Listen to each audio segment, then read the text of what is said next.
book fans. I'm going to be doing a review of something that I picked up at my local used bookstore, Tidal Wave, Title Wave. It's a little play in the tidal wave. This place has an exceptional omnibus and trade paperback collection. And I went in the other day to pick up the trade of Batman Year 1, which I could have sworn I had before, but I couldn't find it. And this is something that I found while I was waiting for the line to clear. Batman and Dracula, hardback. This cost me like $10, and it's in great shape. So it's Batman and Dracula Red Rain by Doug Moench, Kelly Jones, and Malcolm Jones the Third. So this is an Elseworld book, and I'm going to guess that a lot of people who are watching this might know what an Elseworld book is, but in case you don't, Elseworld books take place out of continuity.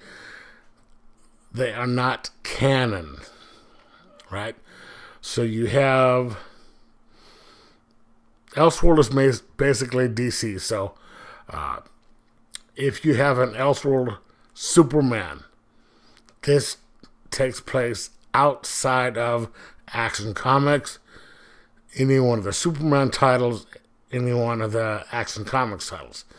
If it's an Elseworld Batman book, which this would be, it would take place outside of Detective Comics. It would take place outside of Batman. It would take place outside of Detective.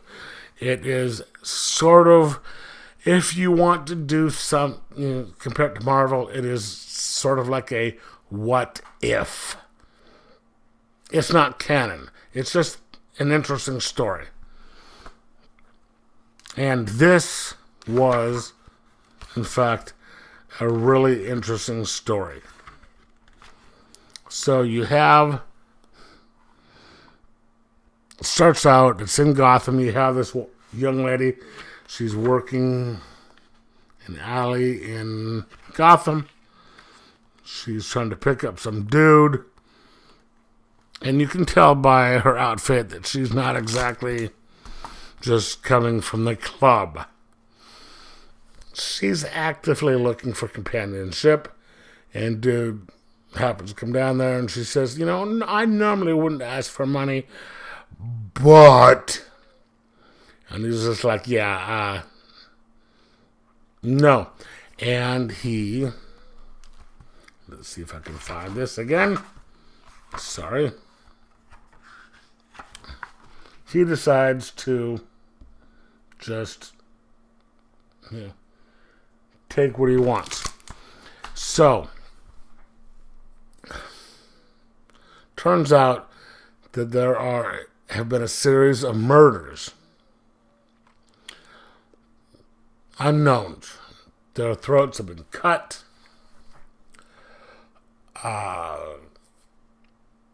Commissioner Gordon is getting a bunch of shit from the newly elected mayor. The mayor's just like, dude, you've got to do something about this.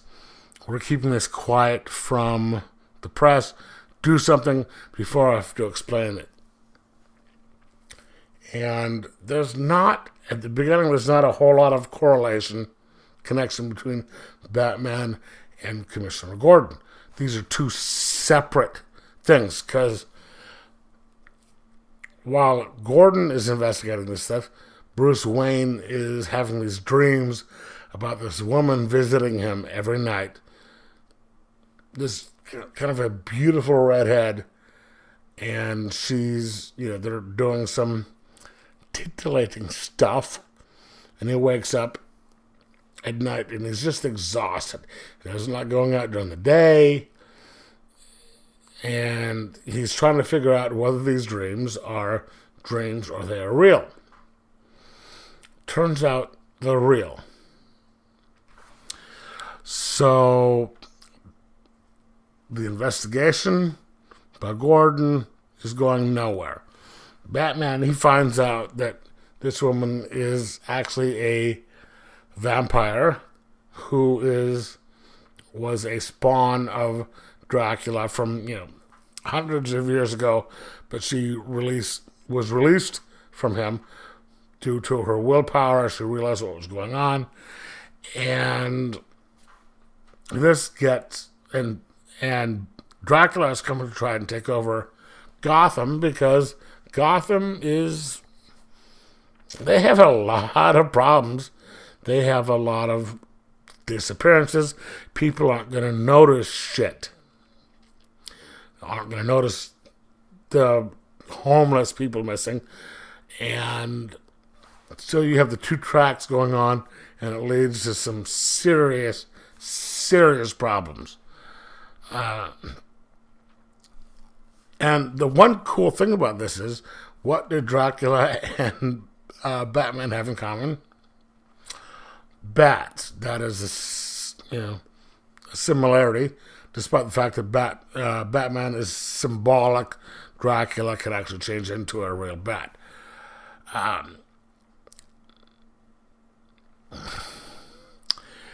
It's a weird book. My friend Joe from Joe's Geek Show said he loved this book. It was awesome. Now, I don't like it as much as he did, but, I am an incredible Batman fan, and I love vampire/Dracula movies. Those can be separate things. And this was very well written. It's just the way they did it. There's certain things in here that might have been an issue. I mean, look at this. With some of them having wings that sprout out of their shoulder blades and stuff. I don't like that. But this was an incredible book. While I'm glad that it was an Elseworld, so we didn't have to deal with all this other stuff in real canon, I really enjoyed the fact that Batman was trying to use his deductive reasoning for this to try and solve the murders, but really technically had no control over the total outcome. He had to make some sacrifices, and he knew what was going to happen, but he did it anyway. Great book. As Joe says, he wasn't a big fan of the art, and I'm not either. This is not my style of art on here. It's just, it's kind of super stylized, and super stylized art only works certain times, and it didn't work as well in this book as I'm sure they intended, but it was still kind of good.